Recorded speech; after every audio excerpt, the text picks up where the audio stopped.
Ja, moji prvi simptomi so se pojavili čez noč, ne. Jaz sem prej cel vikend plezal na Primorskem, pa sem pa prišel domov, pa sem na ponedeljek zjutraj vstal, sem šel na stranišče in sem do stranišča padel po tleh. In ko je prva misel je bila, ok, Grega, malo spretiraval, malo preveč plezal 3 dni zapored, pa sem malo zmatran, ne. Pa se je pa to pojavljalo, tisti dan se je še ene 3-krat mi naredil, da sem za ene 10 sekund izgubil ravnotežje v nogah, ne. Kaj da bi izgubil moč, nisem mogel tudi korake narediti po svoje, šlo, zgledali, kaj da je bil malo pijan. In sem za 10 sekund tako hodil, ene 3-krat prvi dan, pa se je pa to iz dneva v dan mi ponavljal, pa pol zmer bolj pogost. Tako da sem pol po ene 14 dneh šel do zdravnika in pa smo pa začeli odkrivati diagnozo. Kako je potem potekalo to čakanje na diagnozo? Ja, jaz sem bil na začetku sem si mislil, v redu, vse bo minilo, ne. Pa sem se pa me poskrbela, ne, zakaj se meni zdaj to dogaja, kaj je narobe, zakaj se meni zdaj to, kaj sem narobe počel v življenju, da imam zdaj nekaj, da ne moram hoditi, ne. In sem hodil na različne preglede, pa so bili prvi pregledi, so bili vse v redu, ne. Dokler cajt nisem imel pregleda magnetne resonance, ne. In z magnetno resonanco se je pol odkril nek sum te multiple skleroze, pa so pa še likvor mi vzeli, ki so potrdili, in pa bila pa diagnoza multiple skleroze. Pa je pa že spet šok, ne. Jaz nisem vedel, kaj je multiple skleroza prej, pa začneš malo brati, kaj je to, ne, in vidiš, da ni nič dobrega, ne. Meni že spet se imel ista vprašanja, kaj bom jaz živo zdaj s tem, a bom še kdaj hodil normalen, a bom sploh lahko še plezal, ne, in tako. In pol na koncu šel pa na kortikosteroide, so mi pomagali, so me postavili na noge, potem sem imel še terapije različne, pa sem dobil drug zagon bolezni, se mi že spet cel svet podaril, ne. In sem šel že spet na kortikosteroide, takrat sem bil še 2 dni dol na kortikosteroidih, ker mi ni čist stanja popravil nazaj, ne.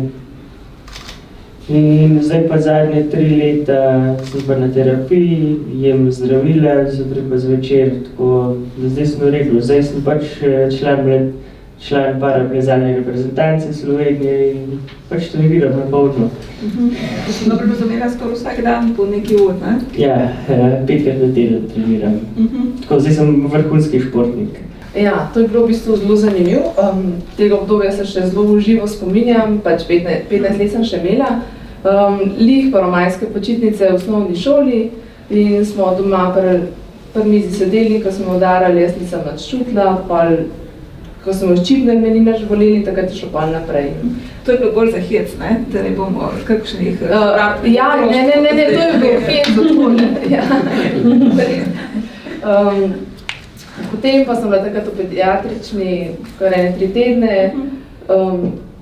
Meni to ni bil tak šok, ker takrat v šoli se je ekstremno pripravljala na NPZ teste, ne, in meni je bilo to fino, ker mi bilo treba v šoli biti, se pripravljati.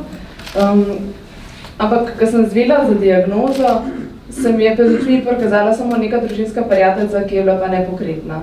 Ki je tudi imela multiplo sklerozo. Tako je, z isto diagnozo. Ampak, jaz se nisem nekaj ekstra s tem obremenjevala, ker sem imela pred očmi samo moj cilj, priti na srednjo vzgojiteljsko šolo, ker je bila gromozanska omejitev, pa da bom NPZ naredila, pa poletje, kako malo, ko sem imela ogromno stvari zorganizirani. Tako da jaz se sploh z diagnozo nekaj ekstra nisem ukvarjala. Imela sem ogromno podpore doma in če mi je bilo težko, sem poslušala neko glasbo, ki tudi govori o tem, da kot je hudo, da si zapoješ pesem in sva šli naprej. Pomagam, ste šli naprej. Kako je pri vas potem bolezen potekala, ste imeli več zagonov? V tem obdobju je bilo tako, 1-3 bolj konkretni zagoni, ampak srečno noben ni mi kakšne hujše posledice pustil. Največ posledic imam od zadnjega zagona, ki je bil leta 2016. Takrat sem imela menjavo zdravil, ampak tistih novih zdravil moj telo ni sprejel in takrat je šlo meni stanje kar precej navzdol, ne. Tudi do tega, da sem 10 metrov težko prehodila.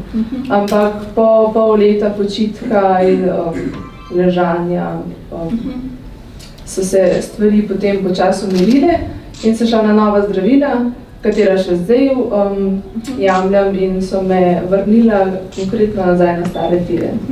In čeprav razumem, glede na to, da vsak dan v vrtcu skrbite za, 20 otrok, najbolj to pomeni, da dobro obvladujete bolezen. Ja, skozi akcije. Pač v vrtcu me na prijeten način otroci spodbudijo v gibanje, se ne moram temu izzivati. Tako da tudi zdaj, ko šolsko leto vidim, bolj se šolsko leto končuje, jaz več zmorem. Od začetka sem mogoče že malo manj prehodila, zdaj pa lahko že ogromno z otroki prehodila. Po končani gimnaziji sem študirala pravo in leta 2007 postala samostojna odvetnica s pisarno v Logatcu.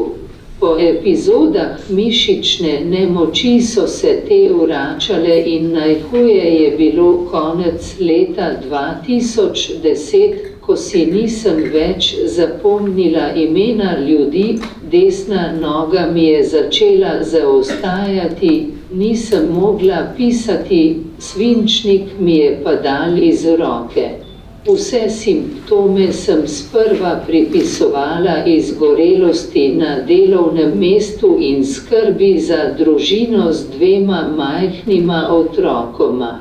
V 3. nosečnosti konec leta 2010 in spontanem splavu v 8. tednu so me na božični večer obdržali v kliničnem centru v Ljubljani zaradi posega v anesteziji.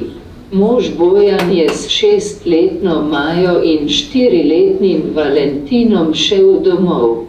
Po tej anesteziji nisem bila več ista, še mesec dni po tem posegu sem se težko spomnila imen in številk ter me je pri hoji zanašalo v desno stran. Na Bojanovo prigovarjanje sem obiskala nevrologa in po opravljenih preiskavah aprila 2011 dobila diagnozo multipla skleroza.